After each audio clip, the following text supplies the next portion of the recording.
Welcome, students. We're going to take some notes on World War II, America moves towards war. Let's begin. America, 1940 to 1941.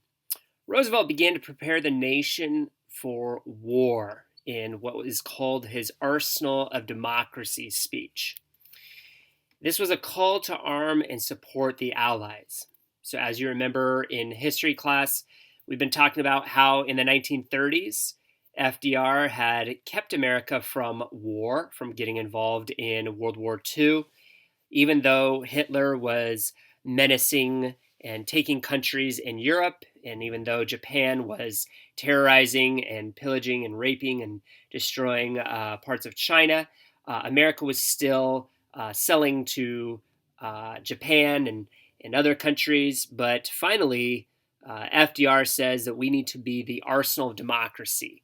And the United States of America, ever since, has been the guns of democracy, or the backup to democracy. He also gives a speech called the Four Freedoms.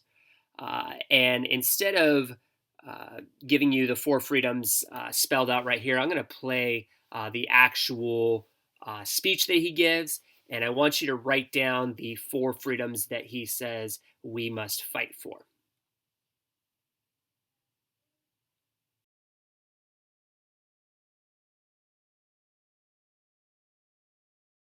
In the future days, which we seek to make secure, we look forward to a world founded upon four essential human freedoms.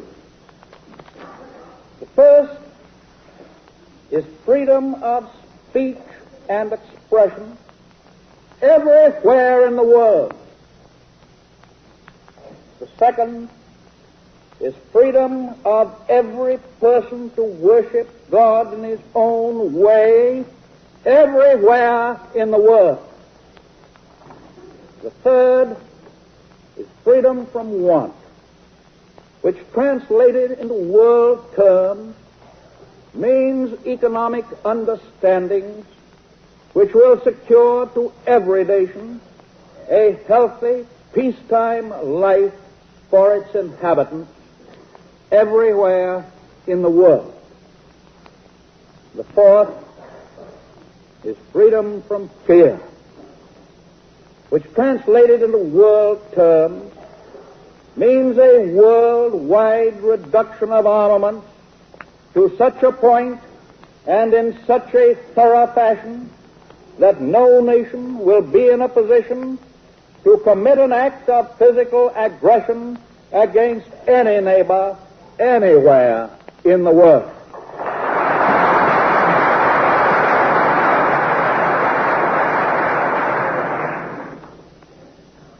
That is no vision of a distant millennium. It is a definite basis for a kind of world attainable in our own time and generation. That kind of world is the very antithesis of the so-called new order of tyranny which the dictators seek to create with the crash of a bomb. So as we see in that address of FDR, we have four freedoms. We have the freedom of speech. We also have the freedom of worship. And as FDR said, that it's not just of one congregation, but it's multi-faith and multi-ethnic. As you can see here, there are multiple faiths being represented by the rosary, also the different type of people. You also have the freedom from want, which is a little bit more of a interesting one in that he wanted to keep from dictators controlling the economic interest of the world. And so this deals more with capitalism, protecting capitalism from fascism.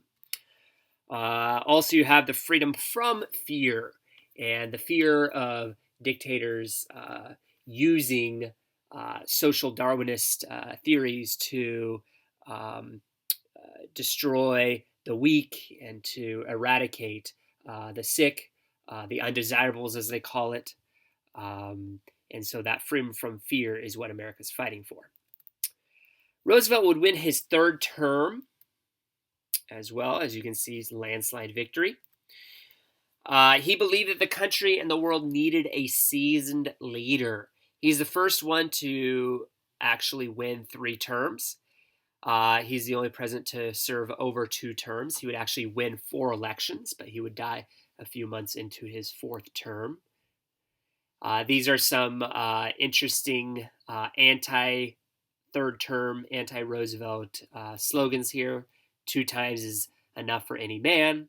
Against the 3rd term, Washington wouldn't, because he was a good guy. Grant couldn't, because he was a terrible president, his 2nd term. And then Roosevelt shouldn't. No man is good 3 times, no crown for Franklin. So there were people who were concerned with FDR being a dictator. Even if FDR was going to be a benevolent dictator, they were afraid of him being in power for too long. Winston Churchill also becomes prime minister in this same year, and so Neville Chamberlain would step down because he had miscalculated on the threat of Hitler, and also when Neville Chamberlain's British Parliament had become divided, and so Winston Churchill becomes that important figure, and he's known as the most important diplomat of the last 100 years. As mentioned, Neville Chamberlain had stepped down due to the division within his party. Really, the Battle of Britain would test Winston Churchill's leadership, and that was the real moment where he really would prove to be a important leader. Roosevelt and Churchill, they would meet in what's called the Atlantic Charter, which were secret meetings to discuss the goals for the war. Now, this was before the United States of America had joined World War II, and so FDR had to meet in secret with Churchill. Otherwise, the aggressive powers of Japan and Germany and Italy would attack America first. And so Roosevelt had to meet in covert, in secret.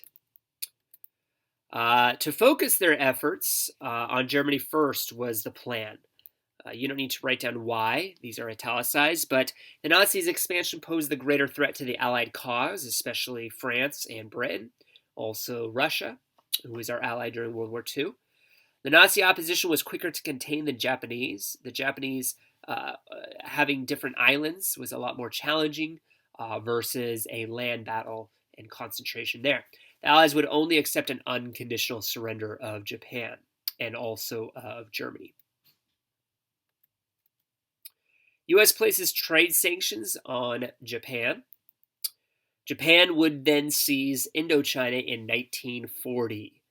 As you can see, Indochina there is Laos, Cambodia, Vietnam, those areas there. And so Americans start to protest.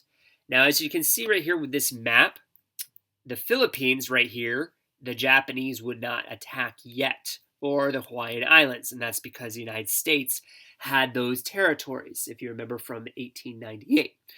And so Japan was carving out these areas and even wanting to go to Australia, but they knew that in order for them to gain all of the Pacific, they would have to go to war with America. So they took it little by little, but once they would attack Hawaii, they would attack the Philippines at the same time.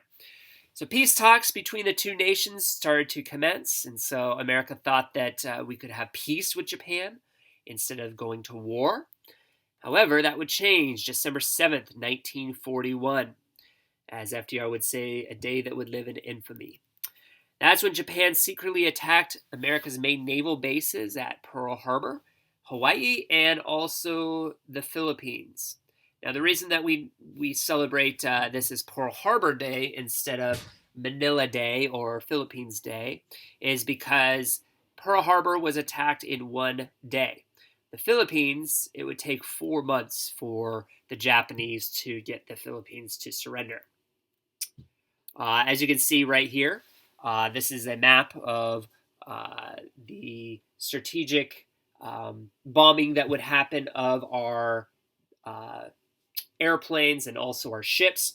We were not prepared for this type of attack. We thought that the bombs and the torpedoes could not go in this shallow of water, which typically had, but Japan developed a new type of torpedo, and so it really made it very easy for Japan to attack our ships and to sink our different ships and to attack our planes because they were all bunched together. We were not expecting an attack there. Newspaper clipping there. The following day, FDR asked Congress for the approval for war, which was quickly granted. So we would join the war on December 8th, 1941. A few pictures of the explosion here. We'll be watching the film Pearl Harbor and the bombing scene. And what's kind of neat is that the producer, Michael Bay, he will use these photographs to reenact in the film Pearl Harbor. And so make sure to pay attention to that. Thank you for taking these notes.